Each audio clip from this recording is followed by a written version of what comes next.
Hi guys, this is Monday, phase 12. We're doing an EMOM 10. So this is gonna be an odd even. So we have two exercises we're gonna do today. The first one's gonna be a kettlebell high pull. We are gonna do this one over in the rack side of the gym. So this side over to the turf. We can use anywhere along this. You don't just have to be by the squat rack. We can use anything along. We want this section set up on this side. However, Nate's gonna go through and teach you our first exercise, which is a kettlebell high pull for 12 reps.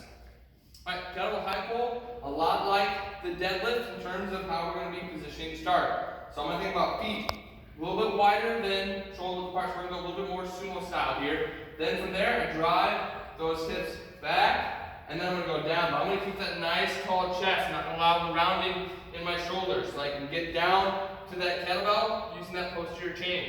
So once I'm down here, think about breaking that kettlebell. You're going to make sure that those lats are engaged. You want to make sure you have that nice good triangle window. From here, I'm going to thrust up. I'm going to notice that my elbows stay above the wrist throughout the course of this movement, and the hips are really the source of power here. As I explode up, knees are coming forward, and I'm actually up on my toes as I get triple extension through my ankles, knees, and hips. All right, so think about that kettlebell high pull for 12 reps. It's going to be pretty challenging, so we're not actually going to the barbells. They have to be able to do at least 50 pounds before we start progressing them up into another level. Okay, so for the kettlebell high pulls, if they're unable because of shoulder limitations, just go into a kettlebell deadlift where they're tapping the floor and staying tall, takes the shoulders out of play. If they are an individual who knows how to kettlebell swing, they have vast experience with that, then they can do 12 swings in place, but we are looking to make sure we can try to generate the kettlebell high pull as much as possible. Remember, with the kettlebell high pull, we're only doing swings if they can't do it because they're shouldered. It's not a progression. The swing is actually a regression today. Now, if they've shown you that they can do 12 50-pound kettlebell deadlifts, which is a lot over the course of 10 minutes, that's 5 rounds, they are able then to move to a double kettlebell. Okay, so potential could be for 2 35-pounders or 70-pounders. That's going to be pretty challenging. So we're thinking about coming down here, grabbing those kettlebells together, similar form, run up, and up. I'm bringing those kettlebells up, making sure that I'm always focusing on those hips driving forward and those elbows being high. Okay, so really force those high elbows, really focus on that extension through the hips when you guys are doing that movement. Okay, we're going to do 12. They want a little bit of rest after a power movement. All right, so let's try to make sure that the people that whatever modification you're putting them in, it's not taking the full minute. All right? So remember with EMOM, so like Nate said, there's going to be 12 reps there, but let's say it only takes them 30 seconds to get done. They get 30 seconds to rest. So remember how an EMOM works is they're not going to work for the entire minute. They work for their rep and they earn their rest throughout. All right, so what next is called the tall kneeling band anti-flexion. So we use the tube to protect the bands. And what this does is helps our bands last longer because then we're not going to be frayed on the edges. So we take the bands, then from there we wrap them around the tubing so that they're protected. All right, so I'm going to do a red and an orange for probably as many stations as we can possibly set up. This is a challenging movement pattern, and more than what it will look like in the video.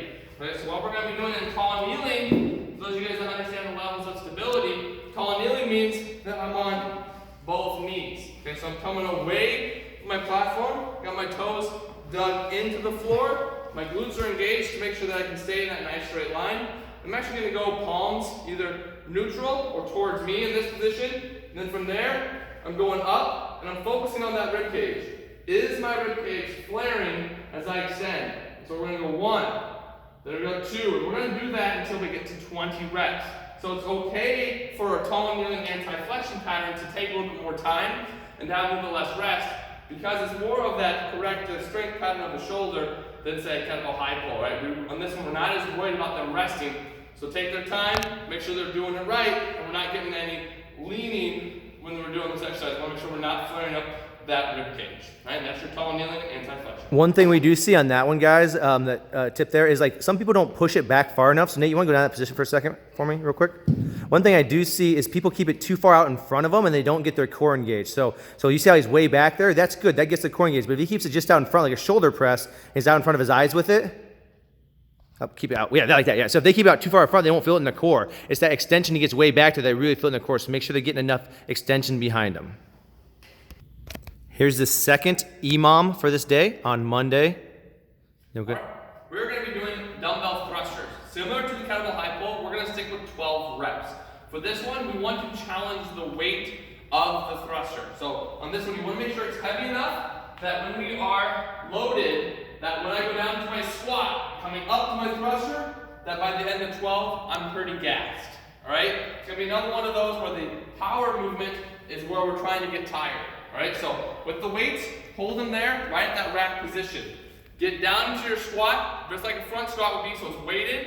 Then I'm going to come up. I'm going to use that momentum to press up overhead. I don't stop at the top of my movement and turn it into a shoulder press. I make it a smooth and continuous pattern. Down and down, up and up. Notice how I'm not letting myself lean forward. I'm not turning this into a hip hinge. I'm turning this into a squat. We have the hip hinge down there. We want to make sure we're squatting down here. All right, now, a couple modifications. If we can't squat, just focus on the shoulder presses for 12. If we can't press because of the shoulders, see if they can do a squat, whether it's weighted or body weight, for 12.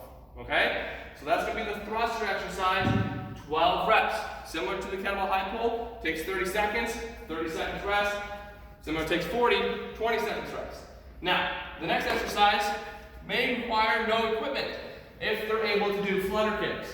So for flutter kicks, lay down on the ground, hands by your side. You wait for that timer to go 3, 2, 1. Keep that belly button down to the floor. And then we're doing flutter kicks for 40. 1, 2, 3, 4, 5, 6, 7, 8, 9, 10. And we're not going crazy fast.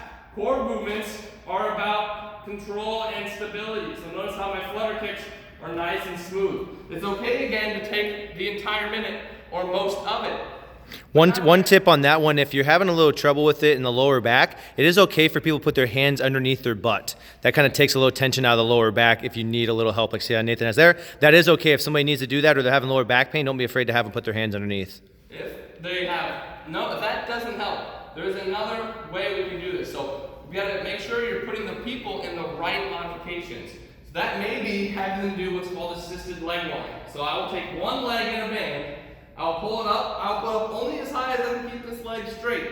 Once I have to bend this knee, then I will no longer go up any higher. Then with the other leg, I'm lowering it down to the ground, getting nice and close, and then coming back up. And we're really using that core to control, but I'm getting a little bit of help from this band as I hold my leg up. So same thing, we're aiming for 40 reps or a minute, whichever comes first, and then I'll get right back into my thrusters at that next minute.